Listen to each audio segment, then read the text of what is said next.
there, and welcome to your weekly political affairs program where we talk about politics and some other related issues within Nigeria and of course around the globe. This week on the edition of the program, we shall be taking a look at another issue that is of concern to everybody, wherever you are on this globe, talking about terrorism and violent extremism. Of course, you will agree with me, it has been on the increase of late, and a lot of people are so much concerned, are so worried, fear is gripping everybody wherever you are in the world, because the people that are involved in this act aren't yet to drop their guns. On daily basis, they engage in this act, sending people into mourning and whatever that you can talk about. Of course, you know, recently in Nigeria, southwest Nigeria, or just to be precise, 39 school children and 7 teachers were kidnapped since May 15. Up to now, those people are still in captivity. And just few hours ago as well, too, the immediate past Minister of Power in Nigeria, Adelabu, is a junior sister and his nephews. 2 of them were also kidnapped in broad daylight. Welcome to the program. My name is Terrorism. As we take a look at terrorism and violent extremism across the globe. And our guest on the program this week is Dr. Seun Shoili, a lecturer in Olabisi Onabanjo University, particularly Department of Diplomatic Studies. Welcome to the program. Thank you so very much for having me. All right. Let's begin on this note. Is there any clear difference between terrorism and violent extremism? Yes, very clearly, the two concepts are very, very different. Alright? One violent extremism talks about the idea and belief, alright, that violent action. Alright? The terrorism itself is that action that is taken to further violent extremism. Now, extremism simply means that you have a belief or an idea that is beyond logic, that is to the extreme. Alright? You could have someone who is extremist in his religious belief or in his political beliefs and all that, but they don't take to heart, they don't take to, violent action. So, but then, when these beliefs and ideas transform people into taking to violence and violent action, that is when we say it is now led to terrorism. So, why the two concepts work hand in hand? They are different in that one is a pathway to another. So, terrorism is a belief, is an idea that fuels terrorism. Terrorism is that violent action that one engages in to further violent extremism. That is the basic difference. Okay, Dr. Shoili, can one then pin it down to the fact that poverty is the main cause of terrorism, or do ideology and governance failure play a bigger role? Well, the root causes of terrorism and violent extremism are many and fabricated.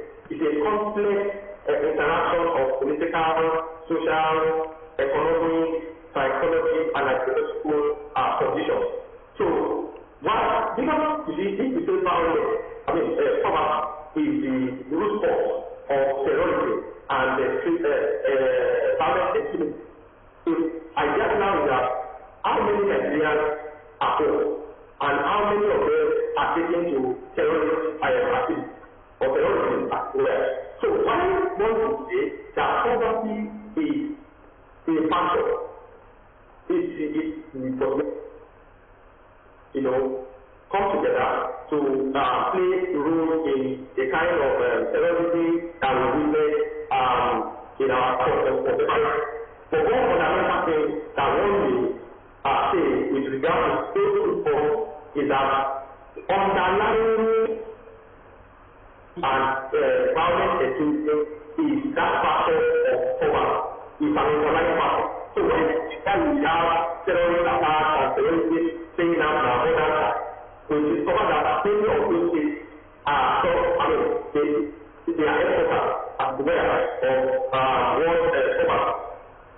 One other characteristic of the recent emergence of terrorism that is that in most places where we find terrorism, we always find poor governance and safety.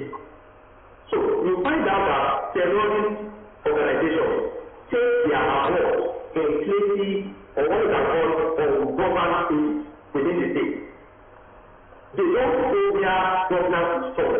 They look for where there is poor governance and there is state failure. Where governance is weak.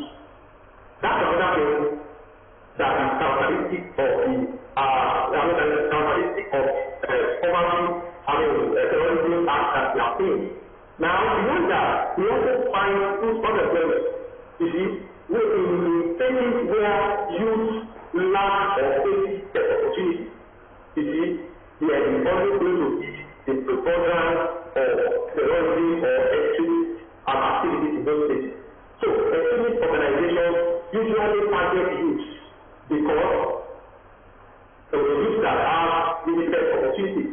Youth that live in this area or places where they don't really have access to government opportunities or government presence by terms of their effort.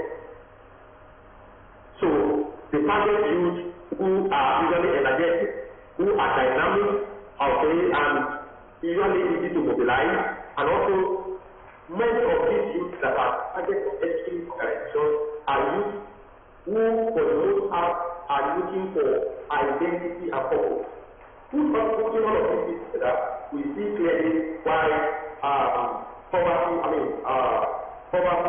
lack of governance, youth unemployment, political grievances and active justice, religious and ideological motivations or manifestations, all these things come together to become composite factors or causes for the terrorism and extremist, violent extremism that we have witnessed not only in Nigeria, in parts of Africa and the world, all over. Okay, now let's take a reference with the incidents that occurred in the US, the Twin Tower in New York, popularly called 9/11, which happened on September 11, 2001, 25 years, almost 25 years ago now. Now, you have identified poverty and possibly misrule on the part of the leaders of a particular nation. Now, when you look at that incident of 2001, where do you place the blame there? Because those people were not actually people that were living, that were Americans, so to say, but they hijacked the planes and crashed them into the Twin Towers in New York. Could it be because of what? Misrule in America, or because of poverty, or what could have precipitated that crash? Let's begin from there. Yes, 9/11 is a watershed. 9/11 represented a transmutation of terrorism and violent extremism globally. Now, the underlying causes of that attack could not be explained in a monocultural manner. There is no way you can explain what happened in 9/11. There are further coordinated attacks on the United States that about 25 years. Now, one thing that we see is that one major cause of that attack was because of very sovereign, or what organization as Arab nationality, which was a product of the very government of the United States in the politics of the Middle East, which of course was something that the Arabs detested and didn't want to happen, and that was one of why that attack was coordinated. It also historical in the sense that the planners of this attack were the same at some point working hand in hand with the United States. When you discover that Osama bin Laden, who headed the agenda of that, untrained militants who are being used in the Russian Afghanistan warfare techniques. Like American facilities, the Russians in during the Cold War. So it was only a matter of American weapons being formed against itself. Then if you now want to ask the fact that how was that attack able to see the light of day, particularly with regard to the sectional and the attackers that were expected to carry out. That is when we talk of the idea of limited education. One thing about terrorism is that it always opposes Western education. I mean, if you look at Boko Haram, for example, in Nigeria, Boko is Western education, Haram is not acceptable, it is something that we have to fight and affect that. So you always see that the incorporation of opposition to Western education plays a factor. Then they try to recruit people that will be used because in the court, somebody have to die, or what happens to that? You have to strap on yourself weapons, bombs and all of that, so that you virtually blow yourself up what you want to make it political point. That cannot be done with somebody who is virtually educated. It has to come from someone who is to some extent an illiterate, alright, and it comes with implementation of adults. So we put some of it that cover, indoctrination, propaganda, police, so in the case of the agenda and all of that, putting all of these together, that is how we can explain. So in this kind of analysis, we cannot engage in what we can call total explanation, but we have to look at all the various factors that are come to play a role in home arena. And in this regard, all that I've mentioned before come to play, both in the local scenario and also in the global scenario. Okay, Dr. Shoyle, let's take Nigeria as a case study now. We saw what played out in the northeast, north central, some years back, of course, southeast, south side, and now southwest is having a share of the cake of what terrorism looks like. Now, one striking factor while you are making your last remarks was the issue of education. Education, of course, we know when you juxtapose that of southwest with the north, they aren't at the same level. Now, could we say that there are different factors that are responsible for terrorism? Or what is happening in Nigeria presently? Is it terrorism or just out of agitation to have access to education or to get out of the shackle of poverty? Or what could it be traced to? Because there are different levels when you take a look at Nigeria. Yes, you see, the kind of terrorism that we are witnessing in Nigeria is also can be explained from different angles. But the angle that I think is more prominent is the political angle. You see, to be honest with you, what we are facing in Nigeria has more to do with what is orchestrated internally purposefully to achieve certain goals. Now, Nigeria is supposed, by virtue of our position as the biggest country of West Africa and the largest so what happens generally in Africa, you have that here. More importantly, when you consider the fact that in the Sahel, we follow the Sahel direct, and the diversification here, and of course, the scarcity in terms of sources that is making people to, counter for the two resources that is there, the discharge reduction, they can't happen to have been a case that you're responsible for the livelihood of around the northeast, not only Nigeria alone, but also with other neighboring countries. Now, the vast reduction of the charge is shrinking, natural resource for that region. All of these pressures, of course, will come to hamper or have implication or consequence on Nigerian state. But majorly, if you sit down and look at terrorism with regard it is where to herdsmen attack on locations, villages, towns, all around the country. We will discover that they are made with political objectives, they are made with land grabbing objectives of certain ethnic groups trying to take some other half of their land so that they can take over it.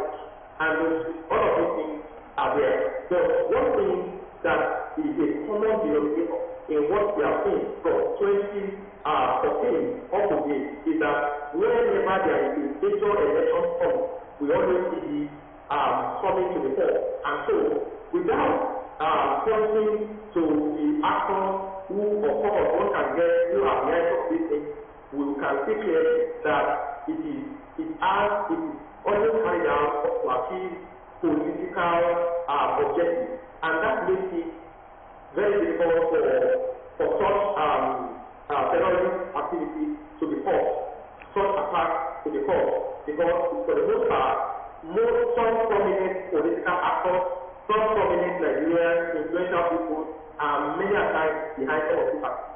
And you see, it's ample progress in trying to spread other countries. Okay, now, if you just stay with Nigeria and you look at the level of terrorism, violence, extremism that we have in Nigeria today, and even all over the world population keeps growing, keeps increasing every day. Doesn't that suggest that, and when you just suppose that along the space of terrorism that we have is also on the increase. Many people are joining different terrorist groups to be part of them, to unleash terror in one area or the other. Could it be that the world is not taking advantage of that numerical strength of the population for productive tendencies rather than for extremism? Or are there things that the leaders, the world leaders, there are different layers of world leaders today, of world groups that have been formed. We have G5, we have a lot of them, and we have different continental blocks. Like we have AU in Africa, UN is there, and so on and so forth. Are they not doing enough to nip these groups in the bud, or the population is that not under much control? Well, but when you take the question to the issue of competition, you discover that what we are seeing now is gap in competition, particularly in those states where we have the terrorism and violent extremism ravaging society. You find out that we have what we call the demographic terminology that we use for such population features. They call them the youth balls. Now, what about? You have these youth balls where you have a larger percentage of the population falling under the working population between 18 and 65, or probably 50. Now you have a larger proportion of the population falling under that age group.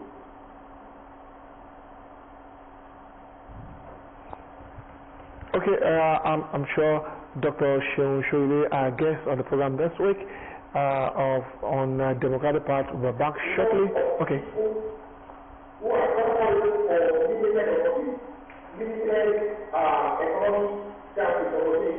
Now, one of the things that I don't see in that kind of fight or that kind of form is that we are going to find so many young people moving out of the world, what we call the brain drain.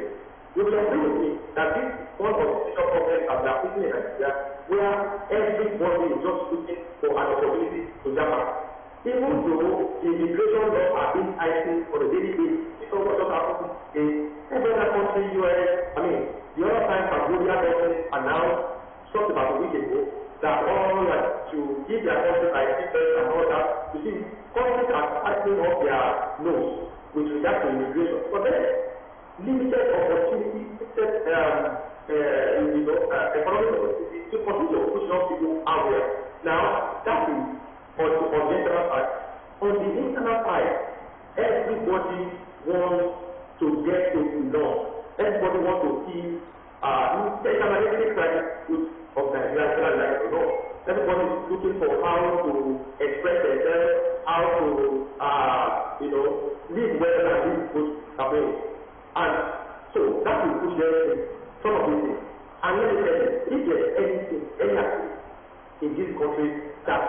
very great act of now. It is terrorism, it is kidnapping, it is violence, extremism, and criminality. I mean, you don't have to do so much. Look at the kind of guys are getting. Just get someone and keep the head cover in the bush, and you have to tell me, then you know it's kind of a form. People are really very much structured. So, are the things that is making these terrorism and violent crimes to be lucrative and inviting. And in a situation when you don't have any other activity, if you don't have any other choice, rather than take sort of tendency. Okay, I feel this has been identified to be a global phenomenon, a global challenge that all hands must be on deck to make sure this is curtailed, and so that people can live peacefully, travel from one point to the Oh, okay. Well, let me repeat myself. I said if this has become a global challenge, and of course the world leaders are not sitting back, folding their arms, not to look into it. Can you hear me now, Dr. Shirley? Okay. While we are looking at that challenge, let our viewers know that we are looking at terrorism. Okay, can you hear me now? Okay, all right. I said, since this has become a global challenge, the world leaders are doing all within their powers to make sure that the world experience peace wherever every individual will travel to. We saw what happened last December, that America came to assist Nigeria, launch attack in a particular area where the terrorists were found to be grouping or were found to be hiding, and so on and so forth. So why can't the leaders, the world leaders, come to the right table and take a decisive step as to how this can be nipped into the bud, contribute military personnel from every country, from every region, and then go into a serious counter-attack with these terrorists, so that they can be nipped in the bud, or they can be decimated, reduced to the barest minimum level. Yes,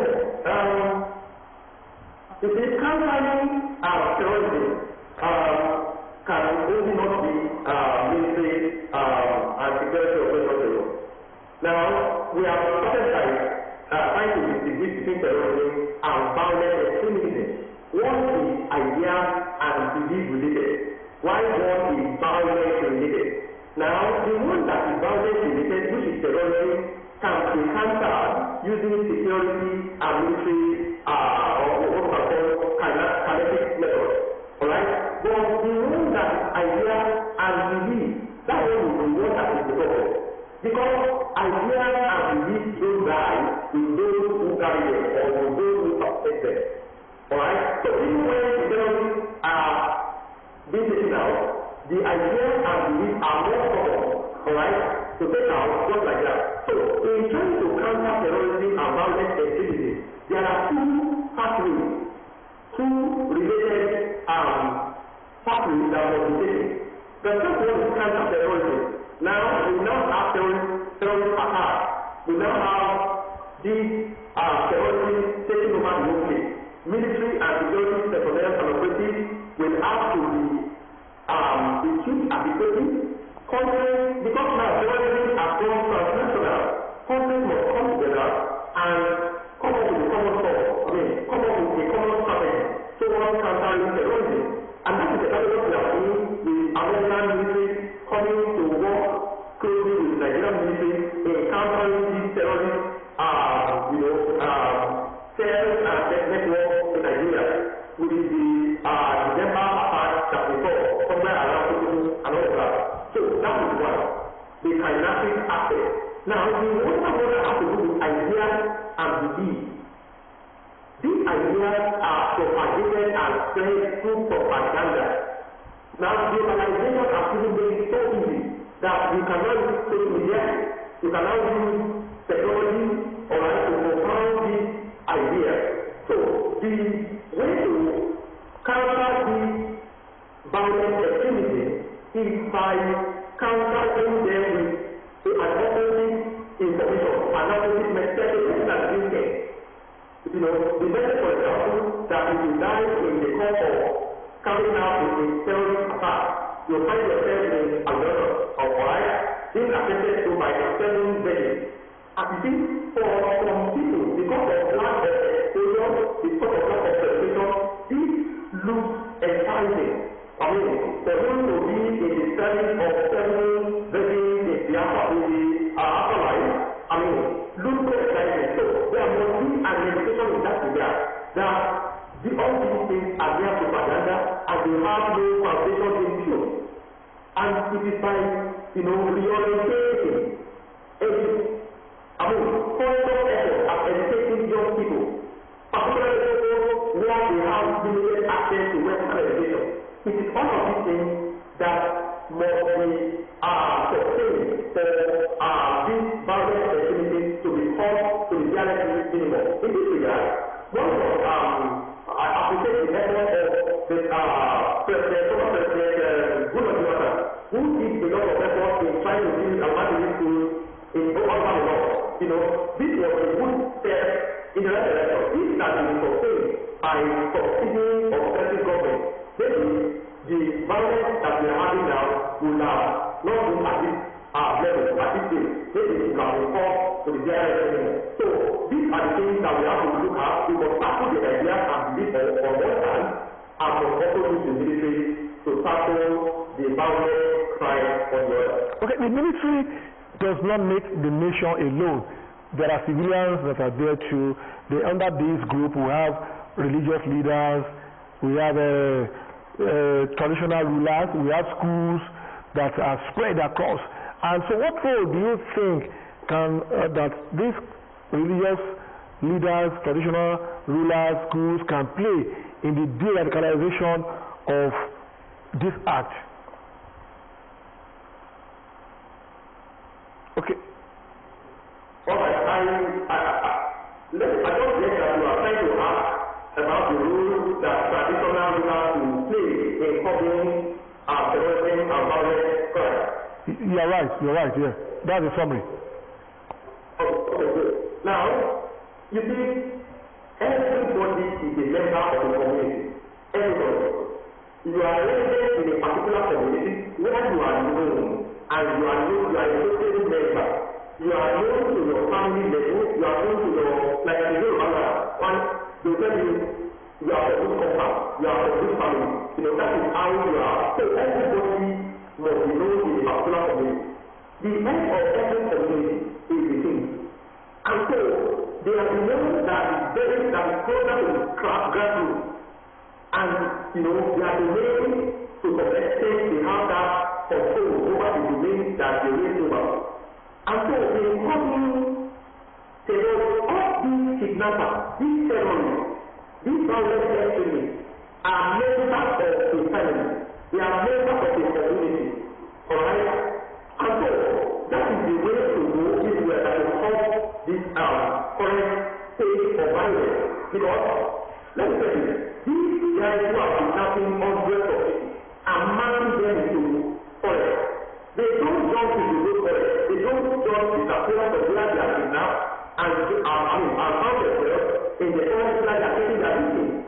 They move through communities. They move through routes. People see them. I was talking to somebody yesterday, and the person said that in some cases, when these guys are moving into their location, you know, going to their victims, they pass through communities and don't want to greet them. I mean, the villagers, the people they make on the way greet them, you know, well done.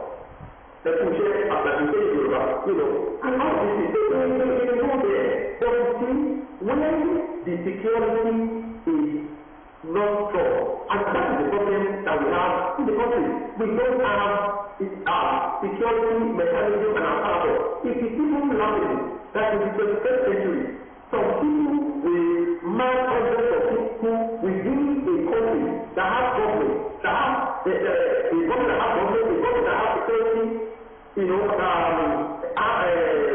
structure or apartment, and they cannot be located. They don't look like that. You know, so these are the issues. So we have to go back to that transitional, you know, to the traditional system, where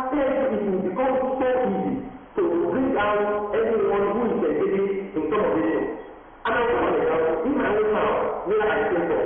Around the late 90s and the early 2000s, for example, a place where people were just feeling, let's say, I'm not really feeling was just normal. We grew up in that kind of environment. But just one day, the town council took a decision that everybody that had been caught in any form of criminality, they are there. After some people ran away, the later on, the first day was not serious. They came back. They went after them, taking them one by one. We saw them with our eyes out of the way. And we did not find everything calm down. When we want to take Jesus and action in the secretary and we have now, something serious we have to be done, and therefore, these traditional rulers and council, town council, and all of this, they must be put into the scheme of things so that we need a time we did this thing. It is really very good that this great country is not doing this kind of very, very good problem. So are you advocating that government should expedite action and kindly or urgently approve state police? Are you advocating for that government should approve state police? There is no other alternative to solving the problem that we have at the moment other than state police. Anybody that is advocating otherwise is either playing politics with this insecurity or is just clear blank as to what the solution is. State police is very crucial to solving the current security challenge of the country. And I think, yes, it comes with its own baggage. It comes with its own disadvantages and what we would call a challenge.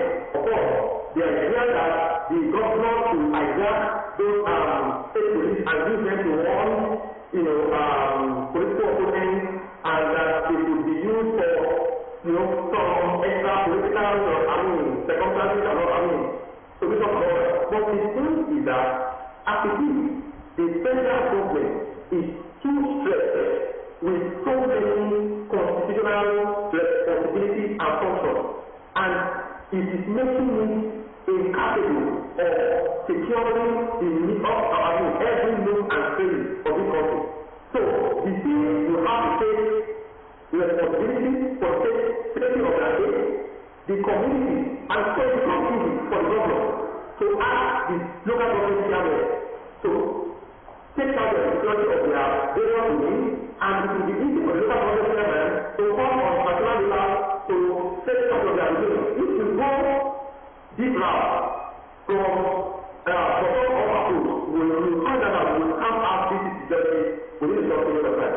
Okay, all right. Now you made reference to a town in Ogun State, Shagamu. What happened in the late 90s / early 2000s, in which decisive action was taken in order to curb criminalities and other related issues of that nature. Now, children that are born now into the world today, and they are born into conflict zones where violent extremism, terrorism reigns supreme. How do we change their mentality? How do we change their mindset about violent extremism, conflict, terrorism, and the likes of that? Most of the children are being born now, because when they are born into in those areas, what comes to their mind will be acting violently, or they are wanting to get something from government and taking it, going the way of being violent and the likes of that. How do we change their mindset? Okay.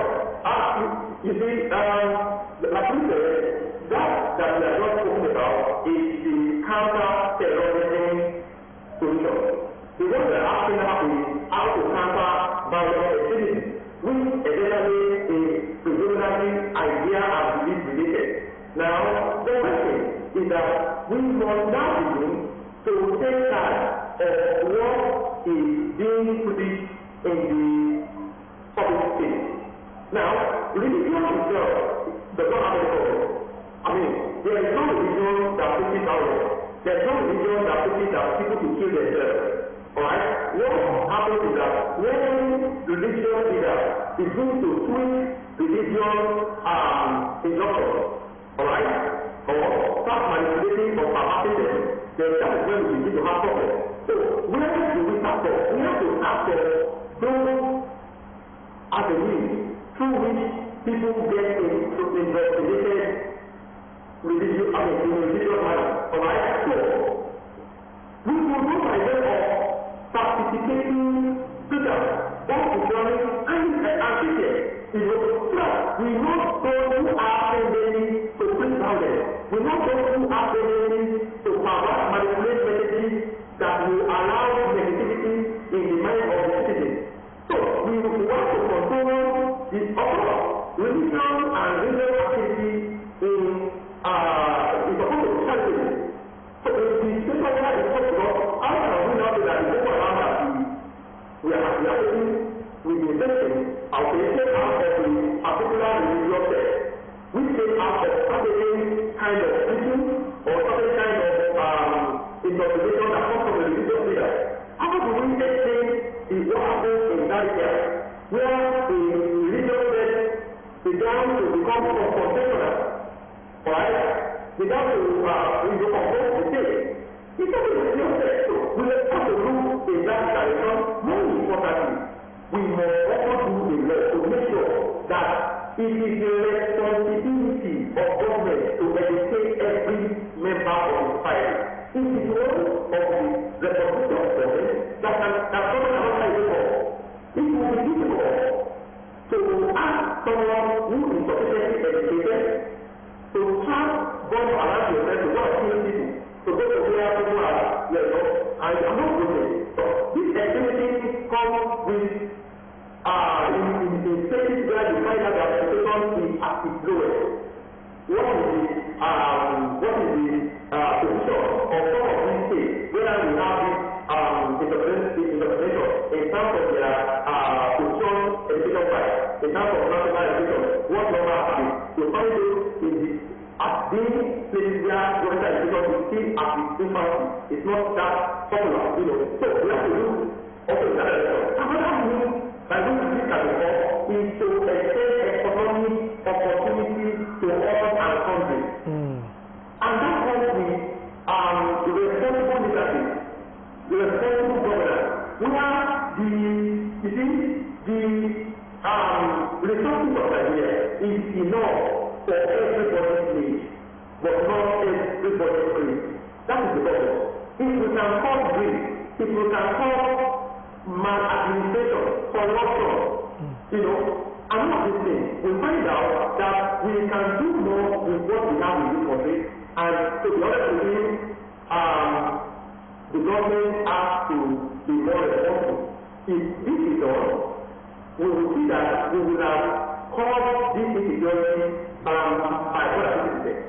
Okay, government of Nigeria has tried one strategy, and of course it has a lot of people have criticized that. A lot of people are not in support. And what that strategy that government has deployed, that is the reintegration of members of some of these groups. Okay, I said government of Nigeria.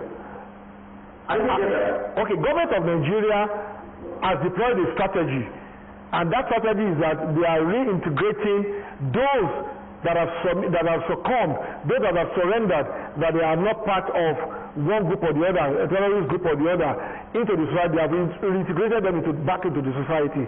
Now, is this the proper way of nipping terrorism and violent extremism in the bud, or do you think government needs to do more? And thirdly, can Nigeria ever get out of this wound?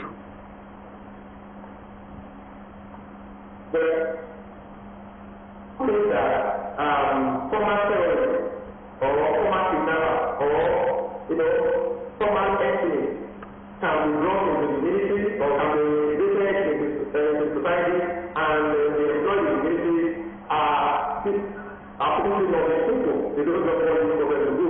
Because if you see, it's a little thing, the investment of this problem as we have it today is because of this mistake that we made under the presidency of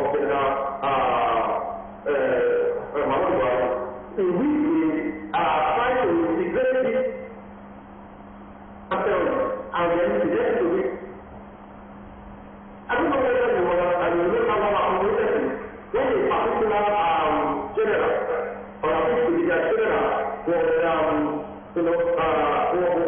killed.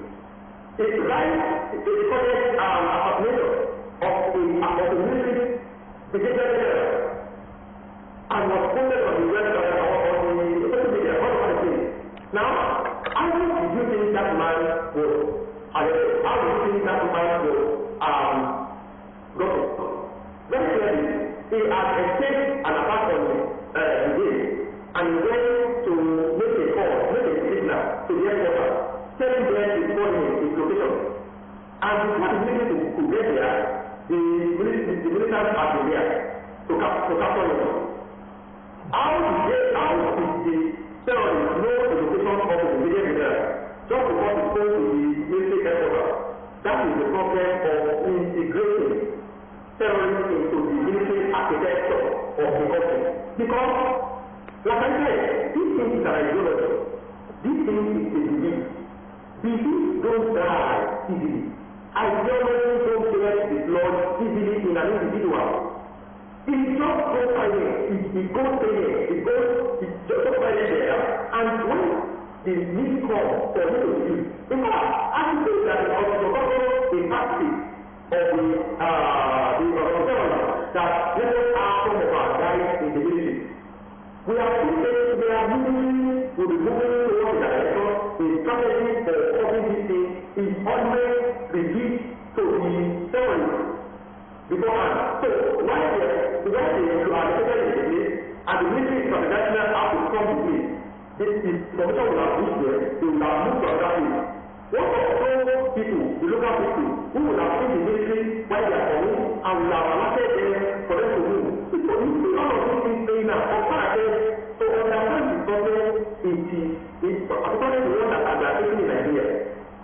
It is more or less like the more we look, the less we see. But then, if we are truthful, if the government is truthful, if the political class is truthful in bringing this problem or meeting this problem in the more, we are going to get out of it. But as it is currently considered, we need to do the law to the public situation. Dr. Shewishore, as we custom on the program, now we need to also look at modern trends in the world today, talking about technology, surveillance, and AI. How can we deploy these in preventing terrorism and not necessarily violating citizen rights? Yes, you see, these technologies are also being embraced by the terrorists themselves, unfortunately. Because the technology is both available for the government and also available to terrorism. So, what we have now seen is that it looks as if while we are trying to approach the use of this modern technology, step by step, being conscious of them, the terrorists seem to have even embraced them, more in a more open manner than even the security or the military of the state. That's what we are talking about. Because if you look at how these guys, one thing I ask myself is that how does these guys, how are they able to get network in their forest? In the deep forest of this country, we have network problem there. But you will find out that we are likely to be having network problems even with the cities. Big cities like Lagos, Abeokuta, Ibadan, and all those places have problems with network. We do this, but terrorists have network in their hideout, in some deeper forests and all other forests of this country. What kind of magic is this? But it's not a problem. These guys have their way of getting to bring network to their home. This is technology. So, when we start to how government and the military could deploy artificial intelligence and all of this modern technology, it is laughable that the military of the country does not have a control room where the deployment of technology will make them to be able to monitor and capture every room and state of the country. The modern, maybe our movement will have to be changed like this. that is Israeli. Because it's a wonder of the world that a small tiny country can be in the midst of those kind and has been surviving for almost 7 years. We need to just go and learn one of those things, from these people. So we must deploy it. We can't defeat the current problem without deploying technology, artificial intelligence, having a control room where we can monitor every move and training. People cannot be moving with hundreds of people on bike, moving with truck in the government environment, in the government spaces, where we have nothing. And I think we don't know them. We cannot track them. We cannot get ahead. We want to do something, and the time is now. All right, finally, Dr. Oshoyle, where do we draw the line between national security and human rights when fighting terrorism? In 1-2 sentences, where do we draw the line here? It is terrorism also has a lot to do with the constitution of human rights. But then, you see, in fighting terrorism, there is always going to be certain infractions that will be made on lives of people. For example, you want to attack a particular location, you may have your back that are around the place. Move there to attack it. That is, you are stating there, you are destroying there. That is an infringement of their fundamental human rights. In trying to take out terrorism, some of those who have been kidnapped, some of those who are being their captives, these are the realities that we have to face. But the thing is that we must make sure that to the bare minimum, fundamental human rights abuses are off, and there is a way for us to make sure that not everybody, captives and people who may not be directly related to kidnapping and terrorist activities, are not just being killed for just being safe. So we must put that fundamental human rights or human rights, this kind of emergency situation that we have found ourselves, it is very, very possible, and we can't take that out. All right, thank you, Dr. All right, Dr. Oshoyle, a lecturer in the Department of International Diplomatic Studies, University of Olabisi Onabanjo University, in Agoiwoye, Ogun State. We thank you so much for finding time to share with us your thoughts on the topic of the week. And that's how we draw the curtain on this week's edition of the program Democratic Park. I'll see you next week, God willing. I remain Tunde Shodeke. Bye for now.